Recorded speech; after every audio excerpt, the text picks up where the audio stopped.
Bueno, entonces yo empezaría por preguntarte esto, por plantearte qué reflexión te merece que Brasil en este momento se encuentre en esa nueva encrucijada entre una opción democrática de transición de gobierno y la aparente posibilidad de que el gobierno Bolsonaro decida no entregar el poder ante un resultado adverso en las próximas elecciones. Bueno, uno asocia con que estamos viviendo en tiempos de pandemia. Y las pandemias son varias. Esta de la vacuna practica el criterio de que hay naciones que están en la tercera dosis y hay otras naciones que no conocen ni la vacuna. Y que en la banca se cotiza cada vez más las acciones de los laboratorios multinacionales, y con esta historia de la pandemia, que se agrega a otras pandemias, tenemos un aumento de la pobreza en todas partes. Hay países donde el aumento de la pobreza ya desborda los límites. Aquí tenemos la situación particular de Brasil. Fíjate, aparte del coronavirus, hoy abro la prensa y me encuentro con que hay una manifestación convocada por la policía, retirados y presenciales, para desfilar ante la Suprema Corte en apoyo al señor presidente. Bueno, eso parece bastante extraño. Digamos, es una de las notas que tiene el pianito del poder para ir haciendo las escalas. Ahí hemos vivido periodos en que los medios se han convertido en un instrumento que ha sonado en varios lados y que hasta en la gran democracia del norte tuvimos un presidente a fuerza de publicidad, de penetración, y acá lo mismo, digamos, no hay de las cosas más díscolas para el entendimiento es el olvido.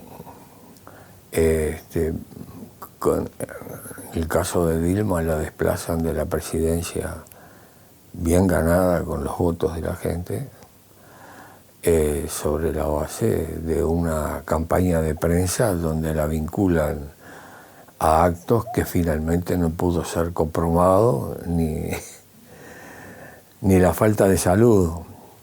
Entonces, y bueno, y la desplazan. Pero después se venían las elecciones y pintaba Lula en todas las encuestas, y bueno, había que caerle y le cayeron con todo. Bueno, Brasil es una democracia, pero cuidado, hay moros en la costa. También tocan los medios, también tocan la justicia y ahora están tocando la policía.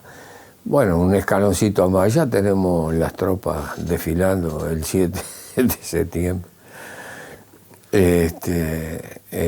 Bueno, porque de alguna manera nosotros que afirmamos, que queremos afirmar los cimientos de la democracia, no tenemos que olvidar aquella definición de Anatole France, donde decía: esta democracia le da el mismo derecho al rico y al pobre de dormir bajo el mismo puente.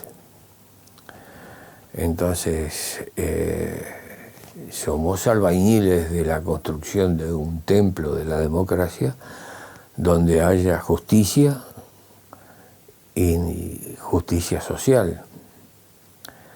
Por el momento, la aspiración está en las letras de las canciones. Atahualpa Yupanqui decía: las penas son de nosotros, las vaquitas son ajenas.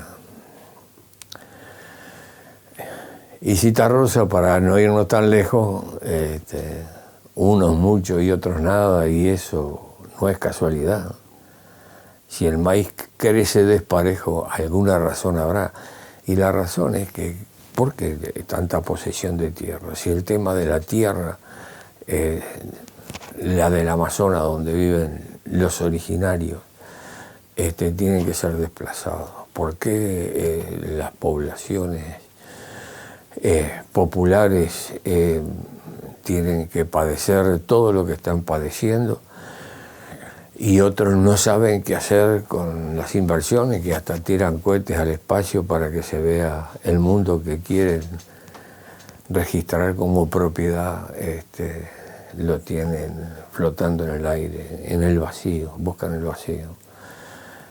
Vacío con el que hay que tener cuidado, porque según los primeros astronautas, los que registraron que no hay sensaciones en el vacío.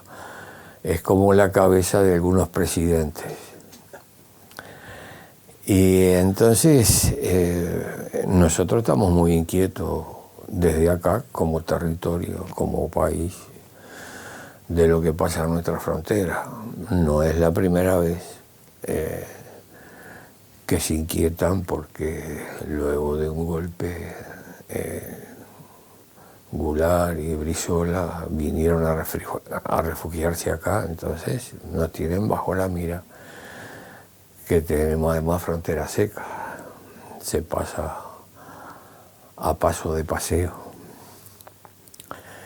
Y bueno, ahora tenemos esta conmoción en ese continente formidable que es Brasil, donde los brasileros tienen que resolver, nosotros somos espectadores, podemos dar una opinión respetuosa, pero decir que nos inquieta porque lo que afecta a Brasil afecta a todo el continente, y si hay alguien que con total descaro anuncia que sale ya a manifestar al frente de los motonetistas militares y los camiones y saca los tanques a la calle y anuncia que aquí mando yo y de aquí no me voy, es porque está articulando lo que está en la visión. Yo no sé qué es lo que va a pasar cuando esto salga al aire, pero el temor de lo que leí hoy en la prensa, de que este desfile de tropas policiales, que no todos responden, porque el gobernador de San Pablo sustituyó al jefe de policía de San Pablo porque declaró que concurran, y él dice que no, que tienen que mantener la institucionalidad.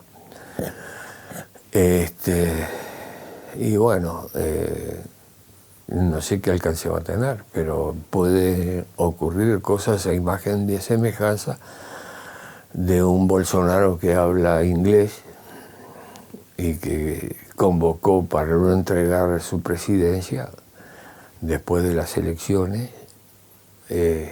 Tomaron por asalto la Casa Blanca. Y ahora se está viendo y eso destriparon todo y no llegaron más allá porque se frenó. Bueno, aquí hay que frenarlo antes de que ocurra, pero es cosa de los brasileros. Uno está en la platea desde acá y puede mandar un saludo, la solidaridad, y puede decir que un Brasil con justicia social es un espejo para todos los países que limitan a Brasil para que sean países con justicia social, y que sobre esos cimientos se construye. Uruguay somos 3 millones y pico, y salvo algunas hazañas gloriosas que pueden comenzar con el alzamiento de Artigas, que establece algo que sigue vigente y que es un adelantado para toda América Latina, su reforma agraria. En su fugaz gobierno en los días de la independencia, saca una ley que establece que los más infelices sean los más privilegiados. En primer lugar, la tierra será distribuida con la prevención de que los más infelices sean los más privilegiados. En primer lugar, los indios que tienen el principal derecho, después los gauchos pobres con familia, y ahí recorría todo y se distribuyó y se repartió la tierra. Y hoy la tierra sigue siendo el tema fundamental para el afincamiento de una población que, entre otras dificultades, tiene la de querer comer todos los días. Entonces, lo que pasa en Brasil y la experiencia nueva era que se acumule. Yo tuve una experiencia sorprendente. De las primeras lecturas en mi juventud, ha pasado algún tiempo, era un libro de Jorge Amado que se llamaba El Caballero de la Esperanza,